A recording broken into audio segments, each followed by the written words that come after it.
Memasuki masa tenang pemilu, petugas terus melakukan penertiban dan juga penurunan alat peraga kampanye.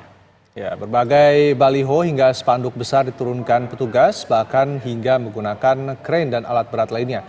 Peserta pemilu diimbau agar secara mandiri untuk menurunkan dan menurunkan APK yang terpasang.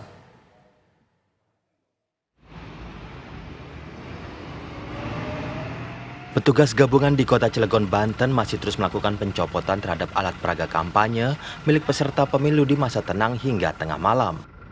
Dibantu mobil kren dan lampu penerangan seadanya, petugas gabungan mencopot paksa baliho berukuran besar milik calon anggota legislatif yang terpasang pada reklame di Kota Cilegon, Banten di hari tenang sebelum pencoblosan pemilu 2024. Saat mencopot APK itu, petugas harus ekstra hati-hati dan waspada lantaran adanya banyak kabel listrik bertegangan tinggi yang menghalangi proses penertiban ini. Dari hasil penertiban itu, petugas berhasil mengumpulkan ribuan lembar APK yang diangkut menggunakan mobil truk dari ratusan titik di wilayah perkotaan maupun wilayah perkampungan. Petugas gabungan Bawaslu dan Satpol PP Kota Tegal, Jawa Tengah membersihkan alat peraga kampanye yang masih terpampang di jalan raya, di antaranya di Jalan Pantura, Kota Tegal.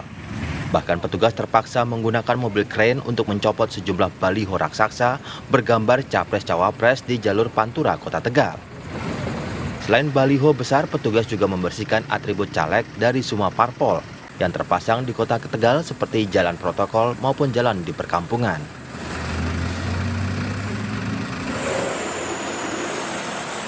Bawaslu Kabupaten Labuhan Batu Selatan bersama tim gabungan yakni KPU, Satpol PP, Kepolisian, Dishub, TNI, dan petugas Pawaskam hingga kelurahan dan desa melakukan pembersihan alat peraga kampanye APK secara serentak di seluruh wilayah Kabupaten Labuhan Batu Sekatan Minggu kemarin. Adapun sasaran pembersihan APK ini yakni di seputaran inti kota yang ada di Jalan Protokol, Jalinsum pintu masuk kota, dan seputaran pinggiran kota kabupaten. Bawaslu setempat menyampaikan dan menghimbau kepada masyarakat peserta pemilu agar secara mandiri untuk menurunkan dan membuka APK yang masih terpasang.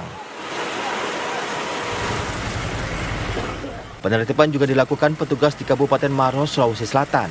Pada proses penertiban ini, petugas gabungan setempat mengalami sejumlah kendala, di antaranya minim personil serta kendaraan untuk mengangkut seluruh material dari sampah APK yang merusak keindahan tata kota.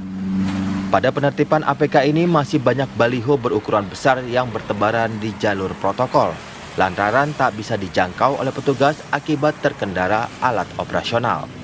Tim TV One mengabarkan.